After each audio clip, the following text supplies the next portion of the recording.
All right, let's talk about Aaron Rodgers now. He has not officially announced his plans for next season, but during his meetings with the Jets, which preceded his departure from the team, he reportedly told them he does intend to play in 2025. Now, while he wasn't bad working his way back from that Achilles injury last season, the Jets did finish 5-12, and we know that Rodgers is going to turn 42 in December. Now, you have pointed out earlier, in fact, yesterday on SportsCenter, this is the first time in his career that Aaron Rodgers has been a free agent. So who do you think might be calling? Yeah, Hannah, this one's fascinating because talking to people around the league, they do not see a perfect natural fit for Aaron Rodgers right now. Doesn't mean he can't get a good job. He's a bridge quarterback at this stage, 41 years old. There aren't 3 or 4 teams where you say it's perfect. I will start with the Cleveland Browns because I do go back to what sources in the building have told me, that any veteran starter with experience is going to get evaluated. So everybody from Rodgers to Kirk Cousins, probably Daniel Jones and the like, they will get looked at, and he could be a fit in that offense. You look at the Las Vegas Raiders, they could double dip with a draft pick and a free agent, although there are questions about whether he would fit Pete Carroll's culture. They're trying to start something new there. New York Giants are going to be coming to the market as well, so maybe he could stay in New Jersey, go from the Jets to the Giants. Oh, my goodness, that's kind of crazy to think about, but maybe it makes a little more sense than it first appears. Sam, what do you think is the best destination for Rodgers, if he decides to play, by the way? I think if he decides to play, and if I'm Aaron Rodgers, I think I would prefer to go to Las Vegas if I'm Aaron Rodgers. The reason why is that you have a system and a structure that wants to and is built to try and win, and to win pretty immediately. What do I mean by that? Tom Brady, all he wants to do is win. He did it as a player. Now all of a sudden you brought in a head coach in Pete Carroll, who's won Super Bowls before. You all of a sudden have a high draft pick, and maybe they'll use it as a quarterback. I get that. But you have guys like Michael Mayer, you have guys like Brock Bowers at the tight end position. Maybe you bring in a receiver, and yes, he might be a bridge quarterback, but if I'm Aaron Rodgers, I think that might be a better option and opportunity for me to go to Las Vegas rather than a team like, let's say, a Tennessee or a Cleveland, where you may not get as much of an opportunity to win.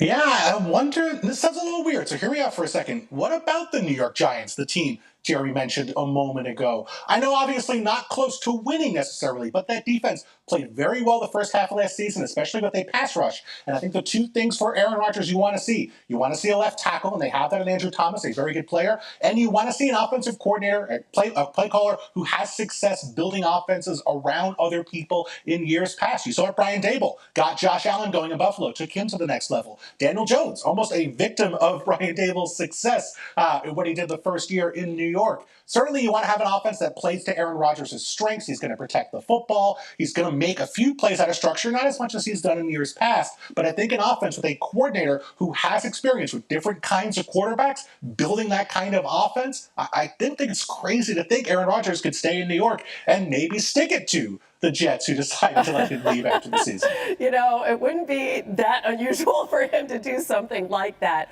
But I think it's interesting when you talk about a coordinator, because he handpicked his coordinator with the Jets in Nathaniel Hackett. So when you talk about a guy who's used to having a lot of power, right, and a lot of say as they brought in players, they made a lot of decisions the Jets did for Rodgers. I mean, is there a feeling around the league that he could fold himself into somebody else's system seamlessly? He's probably going to have to. This is not a situation where he's a savior anymore. That's what he was with the New York Jets, or what he was supposed to be 2 years ago. Now he's a 1 to 2 year bridge quarterback. It's a different situation. 41 years old, had an Achilles tear, other injuries. He's a unique personality. He's going to have to ingratiate himself into a new locker room. It's important to remember, though, he could still keep some normalcy with Devontae Adams if they can find a home together somewhere, because Adams likely to be cut from the Jets as well. He'd like to be on the West Coast. Will a quarterback job somewhere out there open? Probably not right now, but they can both at least try to work together. Little package deal, right? Bringing the show to another town. You could certainly understand it, not wanting to end your career on a 5-win season the way it was with the Jets. All right, another.